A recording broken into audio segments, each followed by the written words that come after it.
Olá, como vai?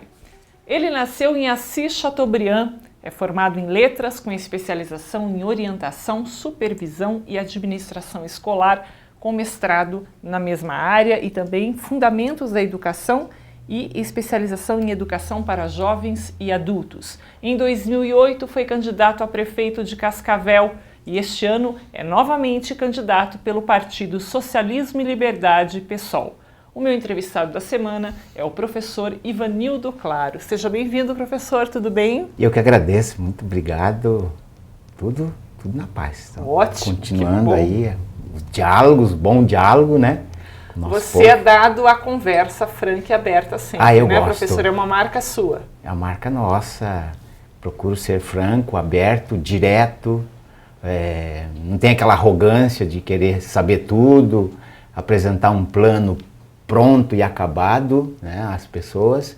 E a nossa marca é Se Cascavel Fosse Nossa. Então isso tem muito a ver com a nossa forma de lidar com as situações aí apresentados, os desafios apresentados à nossa população. Tá certo. Professor, saiu de Assis Chateaubriand há muito tempo? Sempre atuou na educação?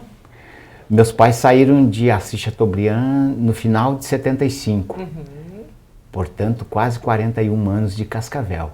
Demorei muito a me considerar um bicho da cidade. É mesmo? Teve essa dificuldade?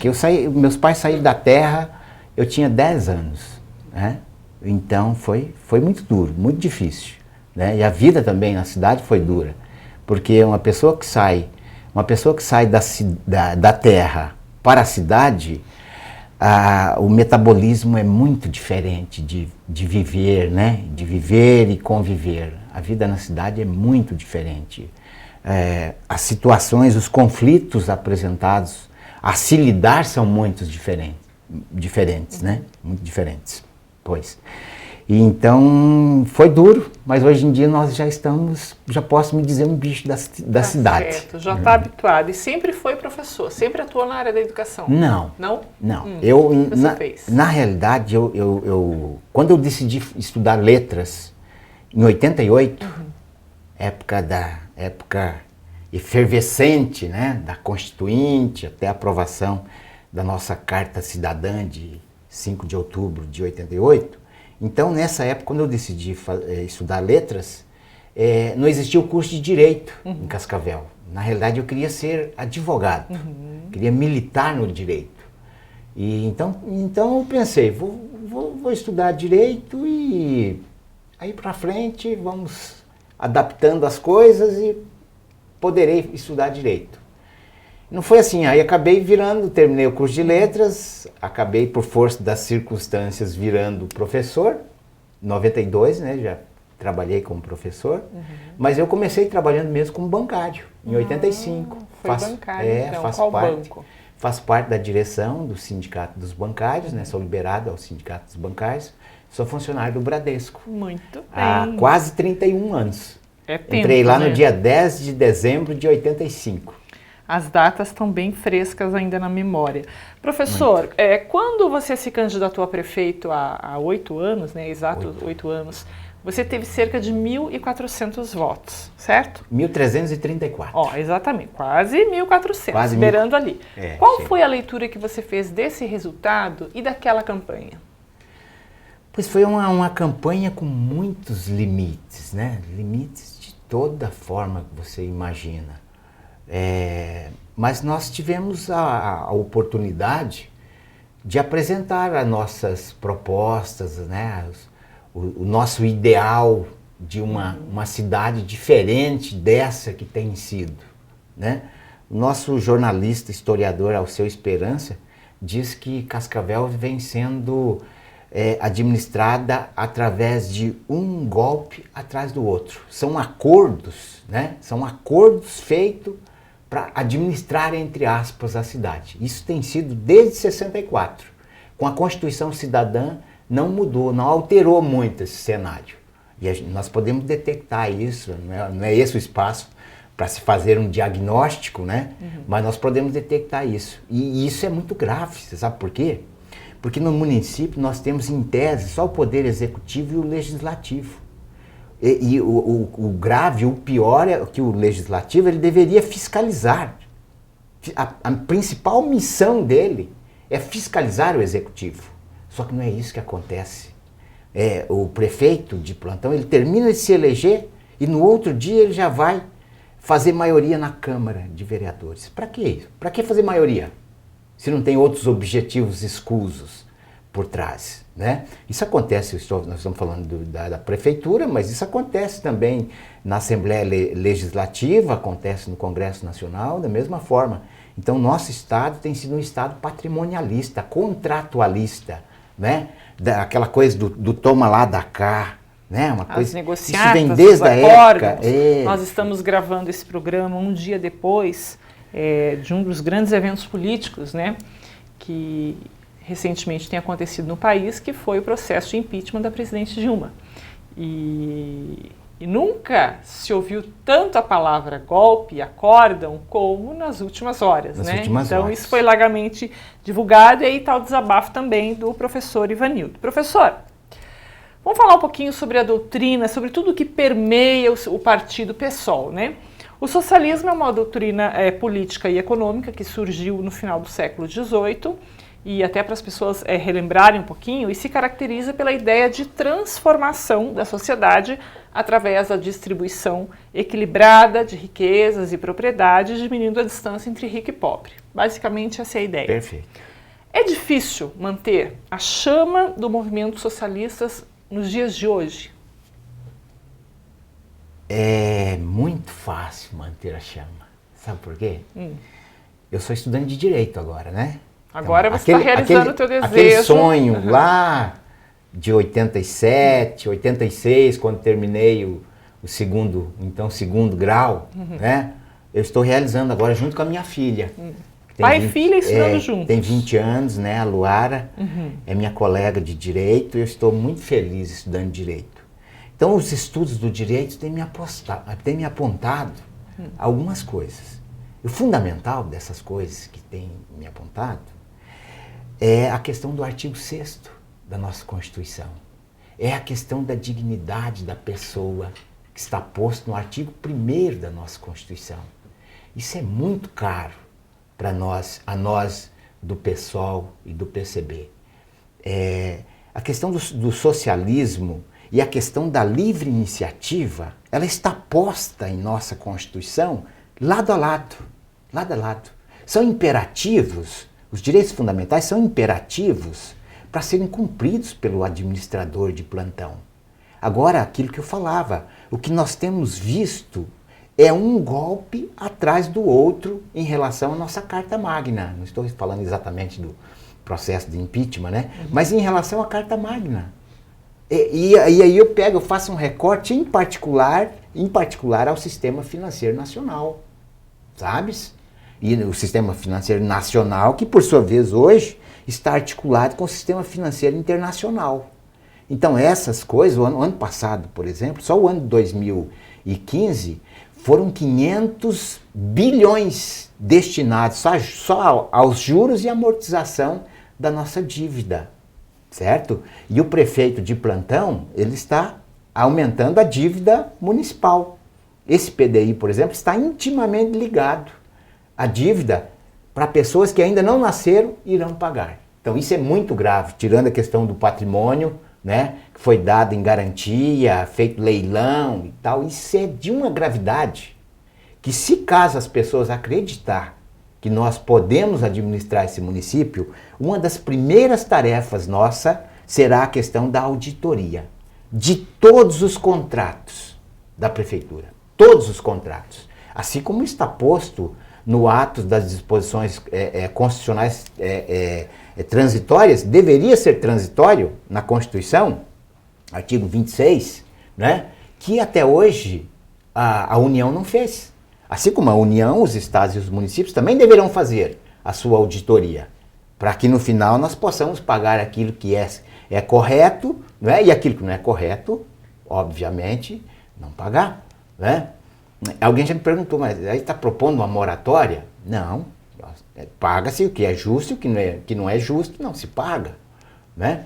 É isso que nós estamos propondo. E se alguém cometeu crime, tem que pagar pelo crime que cometeu. É assim que ensina a nossa carta cidadã, como diria o Ulisses Guimarães, né? Certinho. Professor, o eleitor hoje de Cascavel tem pouco tempo para escolher o seu candidato, né? Como você pretende, pensando assim, nós estamos em setembro, outubro, já tem eleição, né? Um mês exatamente. Como é que você pretende conquistar o voto popular? Qual é o mote da campanha que centraliza o seu plano de governo? Então, o mote da nossa campanha é se Cascavel fosse nossa. Eu tenho feito um recorte de junho de 2013, um ano antes da Copa do Mundo, né? Aqueles movimentos todos contra a corrupção, aliás, esse movimento foi um grande motivador para aceitar ser candidato de novo, né? Esse foi um grande motivador, e o outro é que eu não abrisse mão de continuar estudando, né? Quando eu decidi fazer a faculdade de Direito, que foi em 2013, né? Eu decidi fazer a faculdade, do início ao fim, sem interrupção, né? Então isso, meus camaradas, os companheiros de partido acharam que isso era razoável, então somos candidatos de novo. E essas jornadas apontou uma questão fundamental, que é a questão da gestão. Nós não podemos continuar tendo gestores que acreditam que são iluminados e que pode sentar em quatro paredes e decidir o que se deve fazer aleatoriamente, sem a participação do povo. Esse PDI, por exemplo, eu acredito que não teve audiência pública aberta, né, chamando as pessoas a participar. Eu não sou de acompanhar muito a imprensa, por questão prática, sou professor, sou estudante, sou sindicalista ao mesmo tempo, né? Mas o pouco que eu vi, eu não acompanhei assim essa publicidade, como se diz no direito administrativo, o princípio da publicidade. Eu não vi essa publicidade em relação aos contratos, em relação a todo aquele trâmite no Senado, que é o Senado que libera a verba, né, de empréstimo internacional. Então isso é muito esquisito. E nós estamos propondo uma gestão de forma direta, olho no olho com a população. E aí nós temos exemplos, os acúmulos de Porto Alegre, nós temos os acúmulos de Madrid, hoje tem uma plataforma de participação direta das pessoas, que pode ser em tempo real, como nós estamos dialogando aqui agora, como pode ser online, pela internet, né? Em Porto Alegre tem o portal Compartilha Mudança, que já está funcionando durante a eleição agora, e a ideia é que continue funcionando depois da eleição, para que as pessoas possam participar diretamente. Uma participação direta da população nessas tomadas de decisão. Perfeito. Também. Mas você acha que a população está pronta para também colaborar, para participar, para definir e decidir os rumos de um município? Soraya, a nossa cidade não tem tradição de participação. Como eu disse, desde 64 a nossa cidade tem sido administrada dessa forma. Os grupos que comandam a cidade se reúnem e tal, decide quem que vai ser secretário do quê, muito antes da eleição. A eleição é só pro forma, né? Então nós queremos inverter essa situação, e essa situação pode ser invertida através da educação. Se nós tivéssemos começado a tarefa de casa em 88, né? 2 anos depois, ou melhor, 8 anos antes de nascer minha filha, que foi em 96, a geração, essa geração que está posta aí, inclusive a geração da minha filha, já seria outra geração. Estaria educado para uma outra forma de viver e conviver na cidade. O princípio mais importante do direito constitucional é o princípio da solidariedade. Isso não é dado, isso é construído. Isso que se constrói com a educação. Por isso que eu falo, as pessoas falam assim, você é professor e tal, então vamos falar de educação. Mas educação para quê? Então a educação tem que ter um propósito certo por trás. E quando se fala dos pequenos, em particular, aos direitos fundamentais. Liberdade de expressão, liberdade de crença, as liberdades que estão postas no nosso artigo 5º, que é um artigo muito caro para nós, né? Depois dos 21 anos aí de ditadura civil-militar. Certo. Professor, sobre mobilidade urbana, você falou em entrevistas anteriores sobre a catraca livre, né? Como seria na prática a implantação desse projeto? Então, esse projeto ele vai considerar logo, lógico, na largada, a questão dos contratos que já estão feitos. Nós não estamos podendo parecer aqui meio maluco, mas louco não. Né? Então, ele vai considerar os contratos que já estão em andamento, né? O adimplemento dos contratos, isso é fundamental para qualquer governante. Né? Agora, nós pensamos, vamos dialogar muito isso ainda, mas nós pensamos num fundo municipal de transporte da mobilidade, que pode ser tanto a mobilidade urbana quanto a mobilidade rural. Todas as pessoas têm direito à cidade. Né? Então, essa é a ideia fundamental, a ideia do Fundo Municipal da Mobilidade. E aí, temos que dialogar qual vai ser o formato disso, quem contribui, da onde que vem a verba para fazer esse pagamento. Exato, da onde que vem o recurso, porque do jeito que está posto hoje, o objetivo é só de lucro, não é outra coisa, é só de lucro. As duas empresas, né, que elas controlam o sistema. Vale Sim é controlado pelas duas empresas, não é coordenado pelo poder público. Reeleição, eu gosto de pegar reeleição também, né, porque são governos muito parecidos. Reeleição, mensalão, Petrolão, que é o da Lava Jato. Esses processos todos, eles nos ensinam uma coisa muito importante, que é a engenharia do crime. A engenharia do crime, ela está intimamente ligada entre a iniciativa privada aqui e o gestor aqui, sabes? E aí quem deveria fiscalizar não fiscaliza, porque eles estão juntos no mesmo conluio. Eu fiz um trabalho de direito constitucional agora, eu até falava para a minha professora queridíssima, Anissara, né, Toscan, que eu cheguei à conclusão, antes de terminar o processo do mensalão, eu cheguei à conclusão que tinha que caçar todos eles. Todos, magistrados, judiciário, legislativo, todos. Porque aqueles que deveriam fazer, pegando a ideia de Montesquieu, da República, lá atrás, dos três poderes. O que Montesquieu disse em poucas palavras? O Barão de Montesquieu. Que o poder tem que frear o poder, aos checks and balances, né? Checks and balances, os pesos, né? Dos pesos e contrapesos. Então o poder precisa frear o poder. No caso aqui do poder do município, a Câmara de Vereadores tinha que frear o Executivo. Opa, prefeito está exagerando nas medidas aqui. Critica aqui e aponta o caminho lá. Mas não é isso que tem sido o que ocorre em nossa cidade. Né? Então o que nós estamos propondo, em 2008, nós propunhamos o Congresso da Cidade. Não sei se você lembra, você conseguiu recuperar aí das memórias. Né? A ideia do Congresso da Cidade não muda muito para hoje. Porque a ideia do Congresso da Cidade é fazer com que os conselhos funcionem. Nessa ideia da plataforma, da mudança, os conselhos estarão todos articulados. Nós podemos cadastrar as pessoas para que elas participem de forma real ou virtual da gestão, dos projetos, propondo projetos, né, aos nossos legisladores, às nossas legisladoras. Tá certo. Vocês estão acompanhando a entrevista com o candidato do PSOL à Prefeitura de Cascavel, professor Ivanildo Claro. Voltamos em seguida.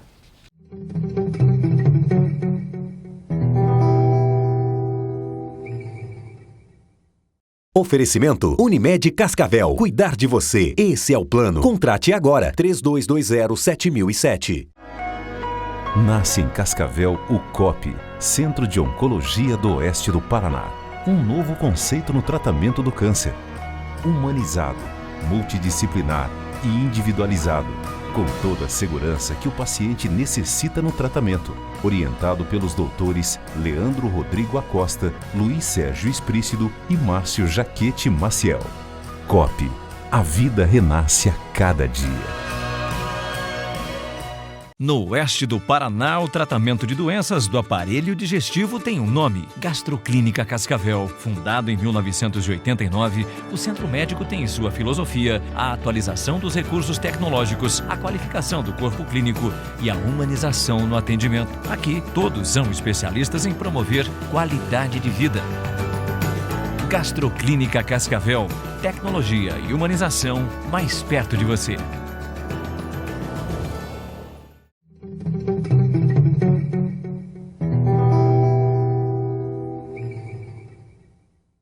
Estamos de volta. O meu entrevistado da semana é o professor Ivanildo Claro, candidato do Partido Socialismo e Liberdade à Prefeitura de Cascavel.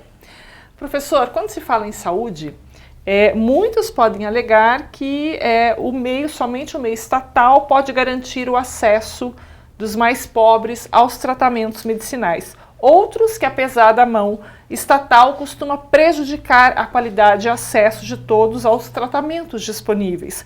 Qual é a sua estratégia para melhorar o atendimento da saúde no município? Essa é uma ótima pergunta, né? Pegando o nosso Hipócrates, lá atrás, antes de Cristo, ele já dizia que a alimentação é seu primeiro remédio. Seu primeiro remédio é a alimentação. Nós vivemos em uma cidade onde, segundo o IPARDES, cada pessoa está consumindo 23 litros de veneno por ano. Isso é muito grave para a nossa região. São pesquisas, né, feitas e tal, né, o professor Ivanildo que está aqui plantando cinzânia na cabeça das pessoas, né? Então, a nossa estratégia de saúde começa na alimentação.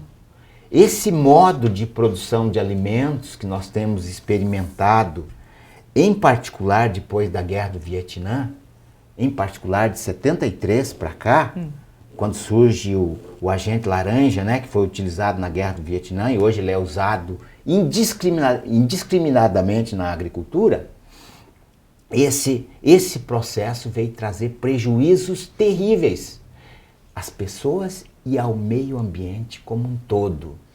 Então nós precisamos encontrar o caminho de volta. Eu falei que meus pais vieram no final de 75 para cá. Até 75 nós não conhecíamos o que era produzir com veneno, produzir com adubo químico. Era tudo de forma muito natural. Nós precisamos voltar à forma natural de se produzir alimentos. E qual seria a estratégia para chegar nesse ponto? A estratégia é a agroecologia. É a agroecologia. Nós acreditamos que dá para produzir, inclusive, em larga escala com orgânico, com agroecologia. Nós temos que dar destinação ao lixo sólido de nossa cidade, como já tem sido feito de forma ainda muito discreta, e nós temos que dar destinação ao chamado lixo orgânico, que pode virar adubo. Pode virar adubo e ser distribuído, em particular, para os pequenos agricultores, aqueles que já estão procurando produzir orgânico, produzir alimentos, né? Arroz, feijão, verduras, frutas, né? Enfim, tem muitas áreas aí que nós já podemos fazer a destinação desse adubo orgânico. Experiência, eu vi na TV Justiça, experiência em Brasília, né? Arredores de Brasília, experiência maravilhosa. Eu participei da palestra do Nelton Friedrich, que é o nosso homem do Cultivando Água Boa, né? Experiências maravilhosas. Toledo ganhou prêmio, Ubiratã ganhou prêmio. Quer dizer, eu acho que nós podemos, juntos com os outros prefeitos da região, produzir experiências aqui que vá trazer impacto direto na saúde das pessoas. Para que a gente possa viver bastante tempo, mas viver com saúde. Certo. Bom, então o primeiro passo seria cuidar da alimentação das pessoas. E com relação a toda essa problemática dos atendimentos nas unidades básicas de saúde, de pronto atendimento, tem alguma estratégia pensando nisso? A nossa estratégia fundamental, que foi muito debatido nos anos 80, durante a Constituinte, nós tínhamos um grupo chamado de saúde sanitarista, né? Que é o que chama hoje de saúde preventiva, né? Então a estratégia é jogar todo o peso no programa Saúde da Família. O modus operandi da Secretaria de Saúde, eu participo há 15 anos do Conselho de Saúde, tem sido foco na doença e não na saúde. Medidas curativas. Medidas curativas. Então nós estamos intoxicando as pessoas com medicação, né? Muitas vezes utilização desenfreada, sem controle de medicação. E isso é muito grave, né? Eu não sou especialista em saúde, não sou formado em saúde, mas o pouco que eu conheço, em particular lá na Pastoral da Saúde, o curso de Bioenergia, a gente sabe que a medicação só serve para fazer com que o corpo tenha um tempo para ele se equilibrar de novo. Então, quando nós vamos intoxicando o corpo das pessoas com medicação, e aí você joga uma medicação para resolver outro problema que aquele causou, e assim vai, vira um círculo vicioso. Nós não podemos continuar nessa direção. Nós acreditamos que existem outras formas e aí precisa ser dialogado também. E eu já estou convencido que precisa mudar. Agora vamos ver se as pessoas também acreditam nisso. Né? O professor tem muitos sonhos, né? Muitos Bastante sonhos. utópico, né? A coligação Se Cascavel Fosse Nossa tem a servidora aposentada Marlene de Jesus como candidata à sua vice, Perfeito. né? Qual a experiência da Marlene com política, gestão pública? Ela tem alguma experiência nessa área? A Marleninha, querida, ela é aposentada do INSS. Então ela lidou com a política de prevenção, né, de saúde e prevenção durante muito tempo, desde o antigo INAMPS. Né? Isso. Desde o antigo INAMPS. Então a experiência dela está intimamente ligada a lidar com pessoas. Aliás, esse é uma das questões fundamentais que se discute hoje, que é a questão do INSS. O INSS está com déficit, não sei o quê. Tem muito debate. Eu acredito que a nossa prefeita, ela pode fazer esse debate com muita serenidade. Candidata a vice. Também apontar caminhos no trato com as nossas pessoas, as pessoas da nossa cidade. É uma pessoa da sua confiança. Com certeza. É porque hoje em dia tem que escolher bem os vices, né, professor? Para depois não dar problema, não dá contradição. Muito se fala, vamos falar um pouquinho aqui agora da retórica, muito se fala sobre a famosa obra de Karl Marx chamada Capital, né? Quem que não, nos bancos escolares, não teve que se aproximar disso, foi escrita em 1867. Porém, muito pouco se ouve de uma obra bem íntima que ele também escreveu, né? Oulanen, o senhor já ouviu falar? Oulanen. Oulanen? É uma peça teatral que Marx escreveu, são versos inacabados, não conheço. Em 1839, antes dele escrever o Capital. Antes do manifesto. O Marx concluiu apenas o primeiro ato da obra. O seu tema principal, professor, é um pacto entre o personagem título e o diabo, certo? Socialistas e comunistas, aí vem a minha pergunta, são inimigos da religião? Você acredita em Deus? Segue alguma religião? Eu sou um apaixonado por Jesus Cristo. A minha primeira escola na política foi lá atrás, as comunidades eclesiais de base. Pastoral da Juventude, hoje pastoral da Saúde, né? Pastoral da Criança. Eu acompanho essas pastorais sempre com muita paixão. Muito se tem feito pelas pastorais e até hoje não recebeu, né? Não recebeu o valor que deveria ser recebido. A Pastoral da Saúde mesmo, eu fiz um curso na área da bioenergia, que é um curso maravilhoso. A forma simples que pode se fazer para fazer com que as pessoas se emancipem, porque apontar para uma perspectiva de saúde não é trabalho só do médico, da enfermeira, das pessoas que trabalham no sistema de saúde, mas é da própria pessoa também. A pessoa que mais tem que conhecer sobre ela é ela mesma. Enquanto a gente ficar jogando para os... Né, que isso é papel do médico, a questão do direito é a mesma coisa. Então o senhor é estudante católico. de direito agora, eu sou católico. Não sou aquele católico praticante. Mas tem a sua fé, certo? Exato. Eu costumo dizer que sou um cristão, assim. Eu faço muito coro. Tá na média, então. Eu faço muito coro aquilo que o Plínio de Arruda Sampaio falava, saudoso, né? Que nos deixou esse ano. Tive a oportunidade de conhecê-lo, sim, pessoalmente. E por isso que eu acredito que a gente pode ser pessoas honestas na política.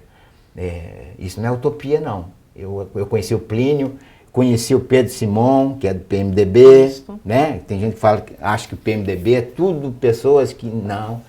O Pedro Simon. Conheci o Cristóvão Buarque, que era PDT até poucos dias, parece que agora está no PPS. Então já conheci muitas pessoas boas, pessoas honestas, de outros partidos também. Mas voltando a essa questão, eu tenho perguntado para todos os candidatos que têm passado aqui pela bancada, como que você se posiciona diante da polêmica da descriminalização da maconha e do aborto? Então, são questões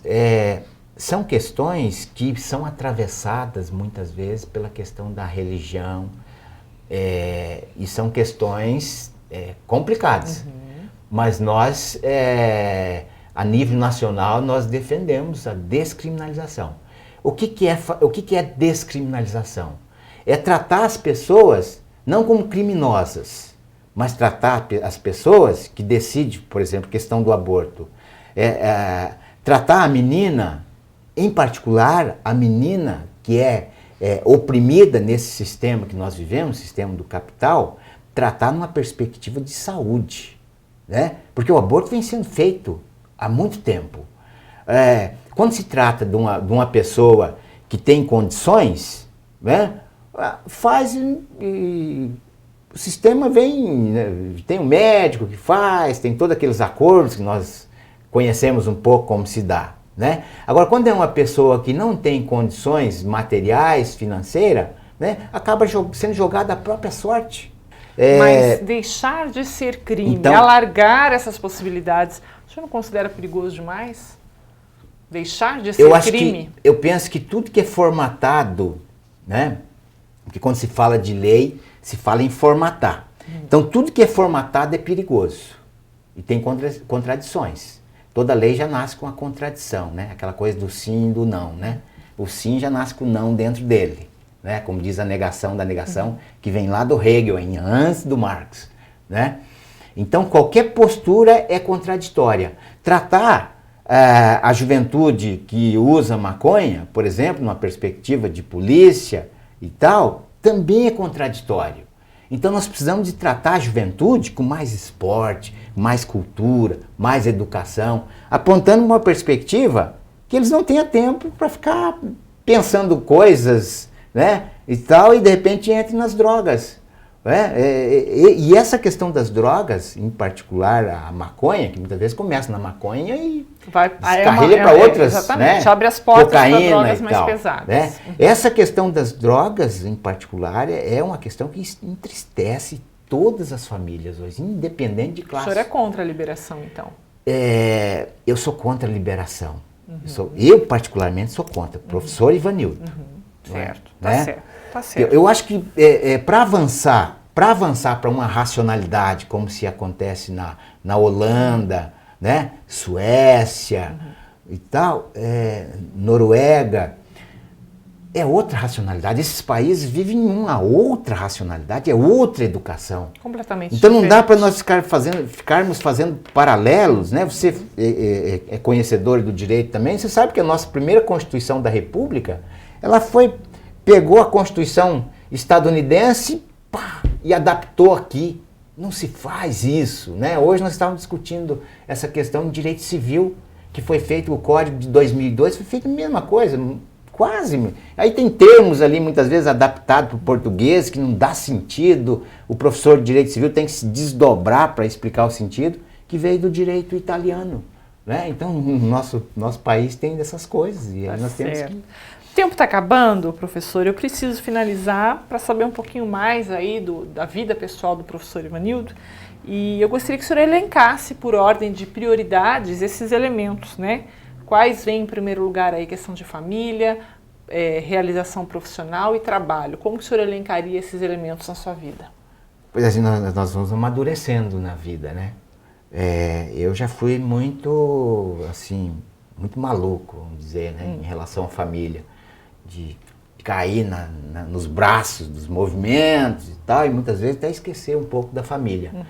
Hoje, para mim, a família é de um fundamento que não tem medida, né? Família para mim hoje são os meus pais, né? Que eu moro com eles, tenho meu apartamento, mas moro com eles.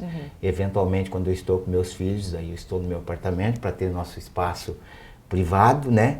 Mas a questão em particular dos filhos, para mim, é uma questão muito cara.